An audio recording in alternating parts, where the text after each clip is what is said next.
Hello students of class 12th. Welcome to your bio class. I am Garima ma'am. बेटा let's continue the class. हम post fertilization events पढ़ने वाले थे. ठीक है. पोस्ट फर्टिलाइजेशन इवेंट्स में हमने आउटलाइन देखी थी. What are the post fertilization events. ठीक है. पोस्ट फर्टिलाइजेशन इवेंट होता क्या है. तो फर्टिलाइजेशन के बाद जो भी प्रोसेसेस होती हैं उन्हें हम पोस्ट फर्टिलाइजेशन इवेंट्स में डाल देते हैं. मेनली 4 टाइप की प्रोसेस थी. Development of endosperm from primary endosperm nucleus, PEN से एंडोस्पर्म का development. Then development of embryo from zygote, zygote से एम्ब्रियो बनता है. Development of seeds from ovule, ovule जो था आपका या एग सेल वो सीड में कन्वर्ट हुआ था. And development of fruit from ovary, जो आपका ओवरी था वो फ्रूट में कन्वर्ट हो गया था. ठीक है. अब हम पॉइंट बाय पॉइंट जो है वो इन सारी चीज़ों को देखते हैं. First one is endosperm development. Endosperm develops first followed by the embryo. ठीक है. पहले एंडोस्पर्म डेवलप होता है, उसके बाद एम्ब्रियो डेवलप होता है. Endosperm develops from what, primary endosperm nucleus.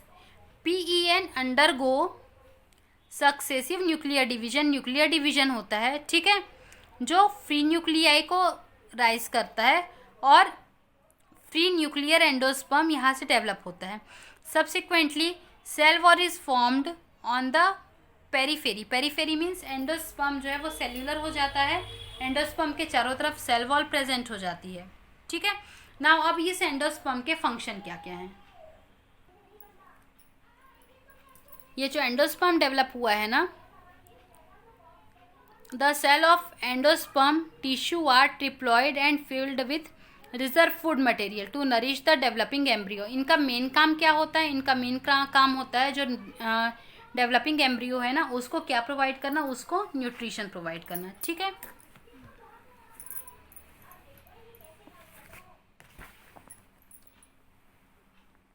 Example आप ले सकते हैं. The water of tender coconut is the centre of free nuclear endosperm and white kernel in the outer part is multicellular endosperm. That means जो endosperm का water जो coconut का water है वो फ्री न्यूक्लियस एंडोस्पर्म है और जो white वाला पार्ट है वो आउटर पार्ट मल्टीसेल्युलर एंडोस्पर्म है. ठीक है. एंडोस्पर्म में be completely consumed by the developing embryo. कभी कभी क्या होता है एंडोस्पर्म जो एम्ब्रियो डेवलप हो रहा है ना वो कम्प्लीटली उसको कंज्यूम कर लेता है. जैसे पीज, बीन्स और in many persist in the mature seed. कभी कभी लेकिन क्या होता है कभी कभी बचा रहता है. जैसे कोकोनट में पी और जो बीन्स होते हैं वो एंडोस्पर्म को कम्प्लीटली कंज्यूम कर लेते हैं. कोकोनट में जो उसका एंडोस्पर्म होता है वो बचा रह जाता है. एंडोस्पर्म के बाद क्या होता है. Second point is embryo development. ठीक है. Early development of embryo is called embryogeny. Embryogeny means जब एम्ब्रियो डेवलप होते रहता है तो उसकी स्टार्टिंग स्टेजेस को हम एम्ब्रियोजेनी कहते हैं. Embryo develops from zygote HNE at the micropylar end of the embryo sac. Embryo sac याद कीजिए, डायग्राम ओपन कर लीजिए पहले पॉज करके वीडियो. देन माइक्रोपाइलर एंड देखिए वहाँ पे. ठीक है. वहाँ पर से एम्ब्रियो जो है वो डेवलप होता है. The nutrition for development is provided by the endosperm.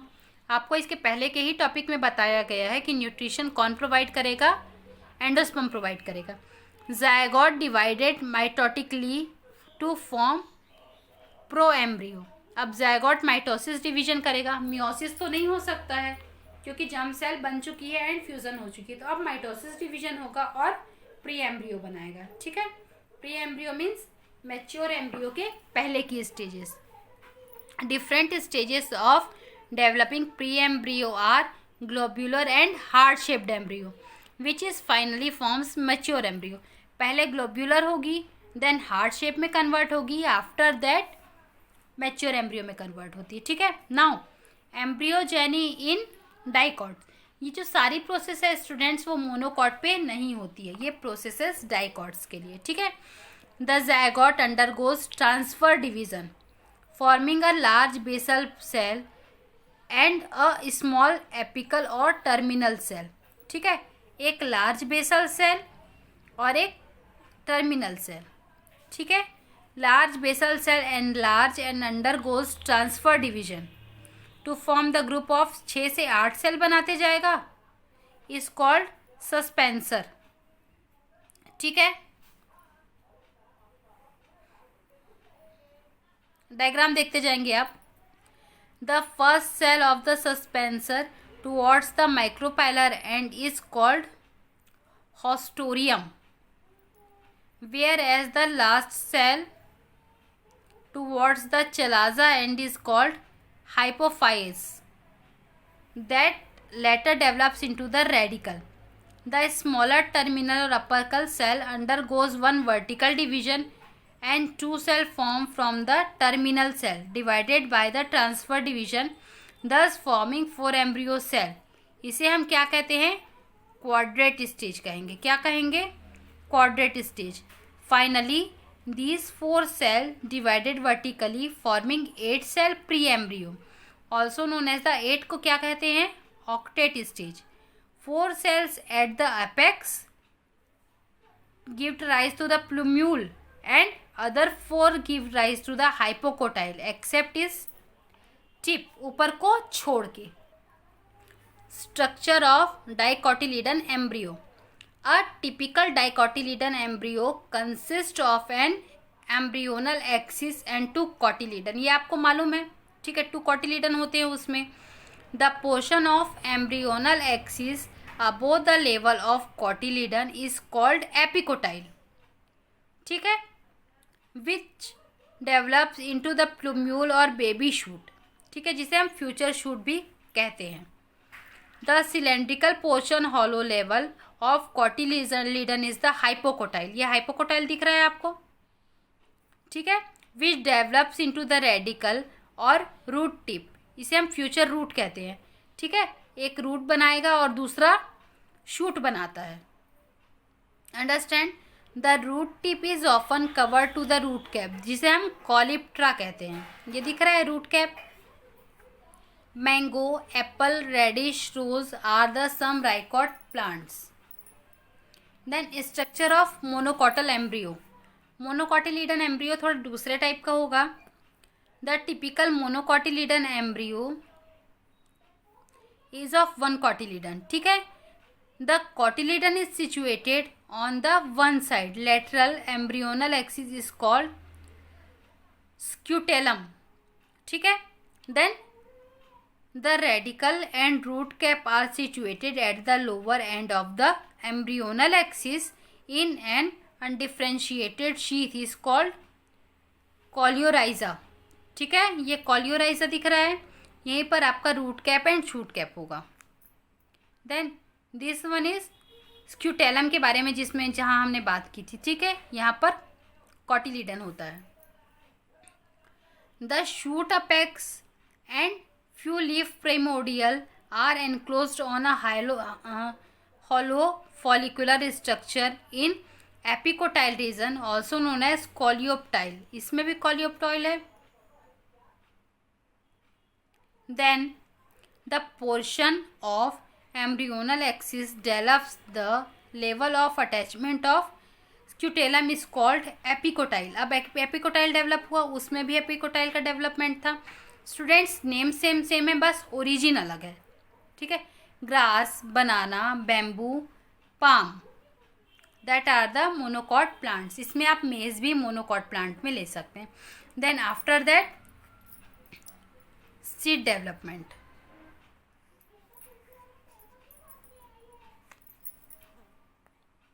Student, seed is a fertilized ovule which is a final product of sexual reproduction.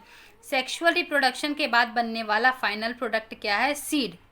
ठीक है, सीड में फॉलोइंग पार्ट्स रहते हैं। सीड कोट 1 या 2 नंबर में रहते हैं, जो उसको कवर करके रखते हैं। ठीक है, जिसे हम टैगमेन कहते हैं। कॉटिलीडन 1 या 2 कॉटिलीडन होते हैं। एंड एम्ब्रियोनल एक्सिस, जहाँ पर से वो डिवाइड होता है। Types of seed: non albuminous and albuminous. इसमें नो रेसिडुअल एंडोस्पर्म रहता है और किसी किसी में एंडोस्पर्म बच जाता है। ठीक है, एंडोस्पर्म बचने वाले में आप इसमें कोकोनट भी डाल सकते हैं, और एंडोस्पर्म जिसमें नहीं बचता उसमें पी हो गया, ग्राउंडनट हो गया, बीन्स हो गया। ठीक है, some in the seeds nucleus में persist, this is known as the perisperm. जैसे ब्लैक पेपर, ब्लैक पेपर में कहीं ना कहीं पे न्यूक्लियस थोड़ा बहुत बचा रह जाता है। Then with maturity the water content of seed dehydrate हो जाता है और इनएक्टिविटी में चला जाता है, जिसे हम डॉर्मेसी कहते हैं। ठीक है, वाटर यदि मान लो वाटर कंटेंट नहीं है तो आपका सीड खराब नहीं होगा। जैसे जितने भी ड्राई फ्रूट्स होते हैं स्टूडेंट्स, जस्ट लाइक आपका ब्लैक पेपर हो गया, ठीक है, और एमंड्स वगैरह को भी आप ले सकते हैं, उसमें वाटर कंटेंट बिल्कुल नेग्लेजिबल होता है। ठीक है, इससे हम क्या कहते हैं, ड्राई डोरमेसी। छोले वाले चने हो जाते हैं ना, जो चिकन पीस वगैरह हो जाती हैं, एकदम जो सूखे मेवे हो गए या सूखा मसाला हो गया, बीन्स हो गए जो सूखे आते हैं ना, राजमा वगैरह, उसमें एंडोस्पर्म पूरा सूख जाता है। ठीक है, तो इसके बाद आप वो पड़ा रहता है तो जर्मिनेट नहीं होगा। यदि वो गीला नहीं है वो जर्मिनेट नहीं होगा। जर्मिनेट नहीं होता तो उसे हम क्या कहते हैं, डोरमेसी कहते हैं उस कंडीशन को। अब सीड्स के एडवांटेजेस क्या क्या होते हैं। Seed possess better adaptive strategies for dispersal to form a new colony. Seed plants लगाने की बजाय सीड लगाना ज़्यादा बेटर होता है। Reserve food of seed supports the growth of seedling. ठीक है, ये इसकी सीडलिंग, दैट मीन्स इससे प्लांट बहुत अच्छे से और जल्दी डेवलप होता है। हार्ड सीड, उसमें टेस्टा और टैगमैन भी होते हैं, ये इंजरी के अगेंस्ट प्रोटेक्शन प्रोवाइड करते हैं। देन जेनेटिक रिकॉम्बिनेशन के लिए ज़्यादा अच्छे टूल्स होते हैं। Then seeds are store to be consume thoroughly the years. ठीक है, लगभग साल भर और 2 साल के लिए और आराम से सीड्स को हम स्टोर करके रख सकते हैं।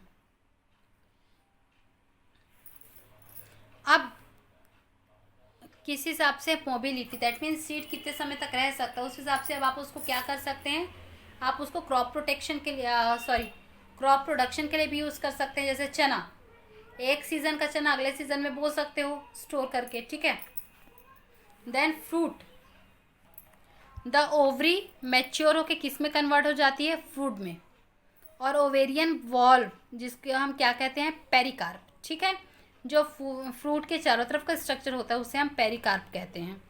फ्रूट फ्लैशी भी हो सकता है, ड्राई भी हो सकता है।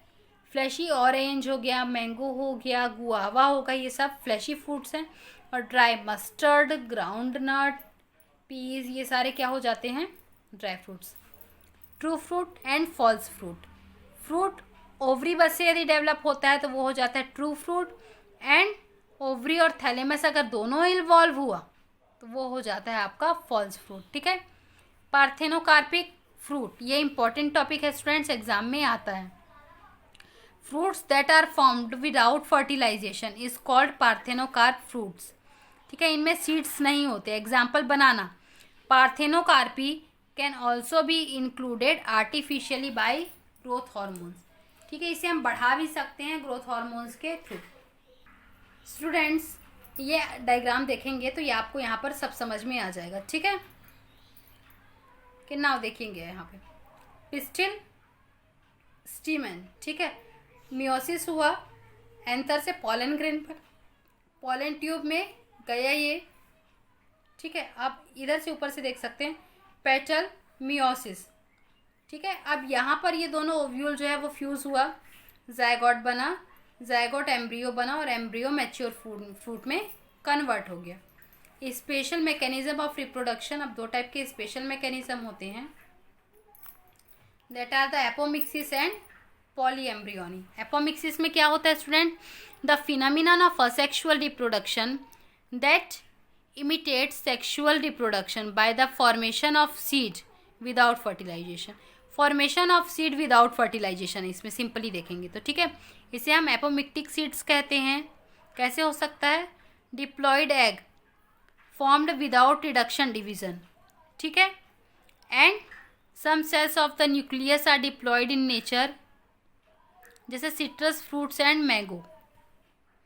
Polyembryony, occurs more than one embryonic seed यदि प्रेजेंट है, जैसे ऑरेंज, ठीक है। Ways of forming polyembryonic seeds, development of cell like synergid cell, nucleus cell, integument into the embryo, and formation of more than one embryo. Embryo sac में यदि formation of one embryo होता है, या मोर than one egg is an embryo sac, यदि किसी एक embryo sac में मोर than one egg होता है। आपको मालूम है ना, 8 न्यूक्लिएटेड 7 सेल स्टेज, ठीक है। कि नाउ स्टूडेंट्स, ये चैप्टर यहाँ पर फिनिश होता है। आपने इस चैप्टर में क्या क्या पढ़ा? आपने इस चैप्टर में पढ़ा स्ट्रक्चर ऑफ फ्लावर, ठीक है। Then parts of every part of flower, types of pollination, pollination process, fertilization, post fertilization events, ठीक है। स्टूडेंट्स, आप इन सारे के नोट्स बनाएंगे एंड मुझे फॉरवर्ड करेंगे। नेक्स्ट टॉपिक में हम स्टार्ट करेंगे सेक्सुअल रिप्रोडक्शन इन ह्यूमंस, ठीक है। कुछ क्वेश्चंस इस चैप्टर के नोट कर लेंगे जो इंपॉर्टेंट है। That is difference between microsporogenesis and megasporogenesis, difference between microsporogenesis and megasporogenesis, explanation of 7 cell 8 nucleate stage, 7 cell 8 nucleate stage, nature of female gametophyte with diagram.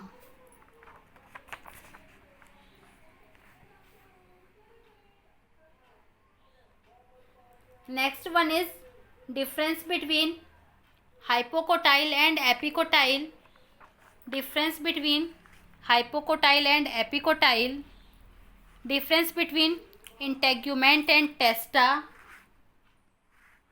difference between coleoptile and coleorhiza, difference between perisperm and pericarp.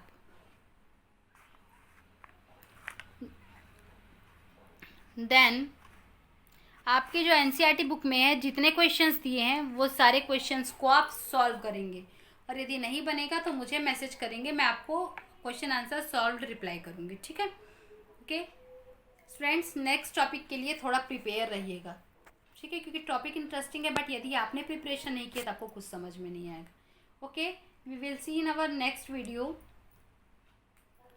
That is the human reproduction. Take care of your self. Thank you.